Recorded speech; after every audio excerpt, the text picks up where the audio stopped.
राजस्व सबसे ज्यादा रेट तो शराब से ही मिलता है। नहीं, सोमवार तक हम इसमें निर्णय ले लेंगे। 1-2 दिन की बात है, 1-2 दिन में निर्णय हो जाएगा।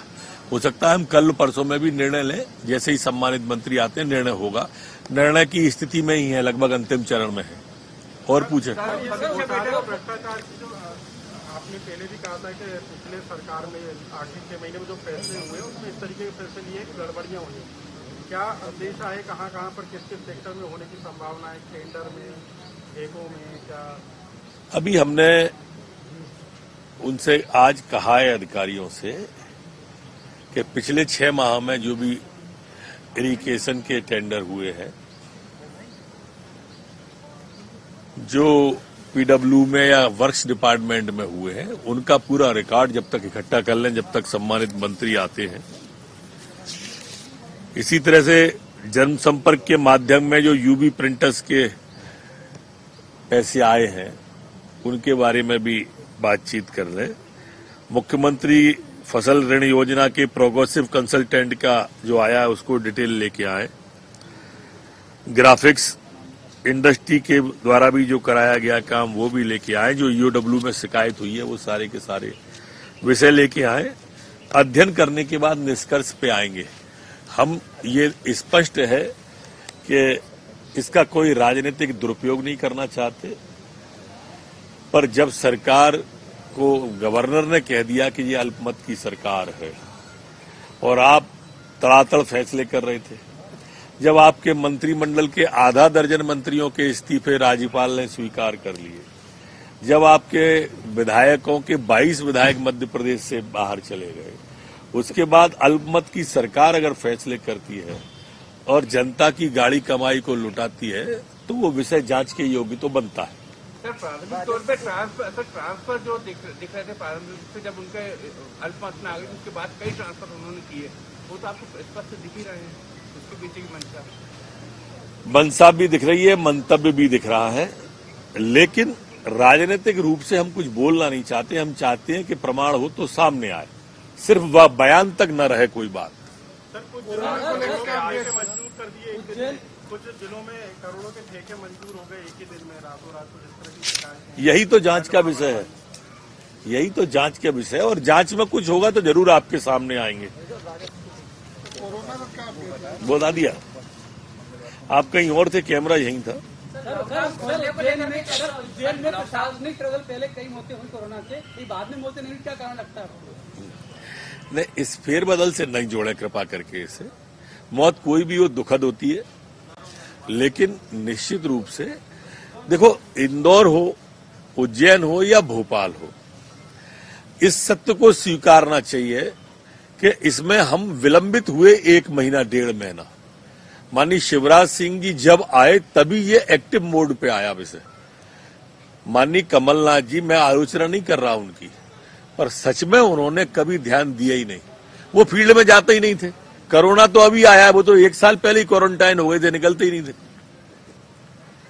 फिर से उन्होंने पत्र लिखा है मक्का किसानों को लेकर, उन्होंने चिंता की। नहीं, पत्र तो वो लिख सकते हैं। मैं फील्ड की बात कर रहा हूं, आप चिट्ठी की बात कर रहे हैं।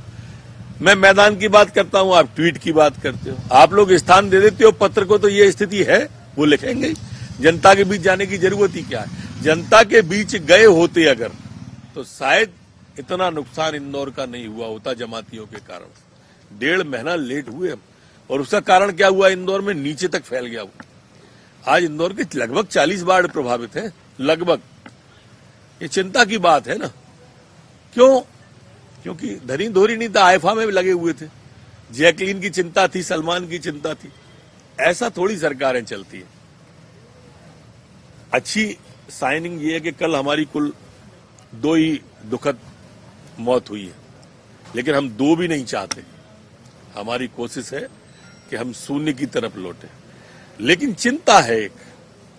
चिंता क्या है कि मजदूर आ रहे हैं बहुत तेजी के साथ, और लाखों की संख्या में आ रहे हैं, और संक्रमित आ रहे हैं। जैसे मेरा दतिया जिला ग्रीन था, लेकिन दतिया जिले का सेवड़ा विधानसभा के एक सरसा गांव में भिंड से जो चल के, अहमदाबाद से भिंड और भिंड से चल के मजदूर आ गए। हालांकि सिम्टम कोई नहीं है, ये भी एक बड़ी विचित्र स्थिति है। न तो उनको जुकाम है, न उनको खांसी है, पर पॉजिटिव आ गए। तो ये भी एक नया प्रकार का ट्रेड है, इसके बारे में भी शोध का बोला है। तो ये जो मजदूर आ रहे हैं, तो इसमें लगता है कि अलग अलग जिले में जा रहे हैं, संक्रमित होते हैं, तो एक जंप आ सकता है कोई, जब लॉकडाउन खोलेगा तब। लेकिन ये सच है कि स्थिति नियंत्रण से बाहर अब नहीं जा सकती, क्योंकि हमारा इंफ्रास्ट्रक्चर तैयार और इतना मजबूत हो गया है, हमारी तैयारियां मध्य प्रदेश सरकार की इतनी मजबूत है। अब आप कोई कल्पना कर सकता है कि मध्य प्रदेश के अंदर हम उत्तर प्रदेश के मजदूरों को घर तक पहुंचाने के लिए 500 बसें लगाए हुए। मुख्यमंत्री जी दूध दो, बिस्कुट दो, दूध जलेबी दो, इसकी बात कर रहे हैं, बाहर के मजदूरों की। हिंदुस्तान का कोई प्रदेश नहीं है, हम इस बात को हिम्मत से कह सकते हैं, जो बाहर के मजदूरों के लिए 500 बसें लगाए हुए, उनको अपने राज्य से उत्तर प्रदेश की सीमा तक हम छोड़ने के लिए जा रहे हैं।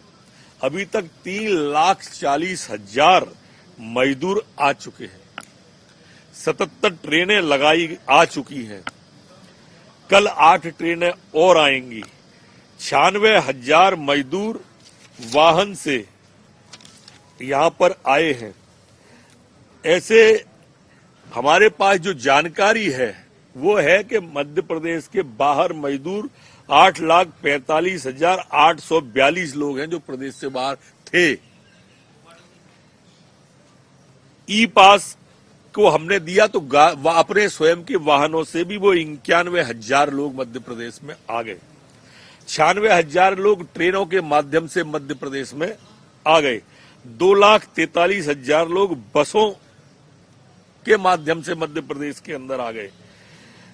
कुछ पैदल और कुछ को दूसरी गाड़ियां जो छोड़ गई उनके रिश्तेदार परिचितों की सीमा पर, सीमा से हमारी बसें उठा रही हैं, वो 1,39,000 मजदूर हैं। ऐसे कुल 1,40,000 लोग हमारे अभी बाहर हैं।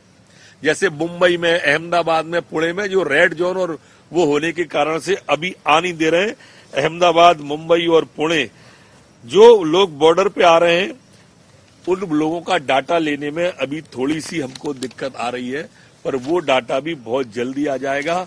और इन सब के लिए भी हमारी ट्रेनें तैयार खड़ी हुई हैं, ट्रेनों को हम भेज रहे हैं और उन ट्रेनों के माध्यम से ये सब लोग आ जाएंगे।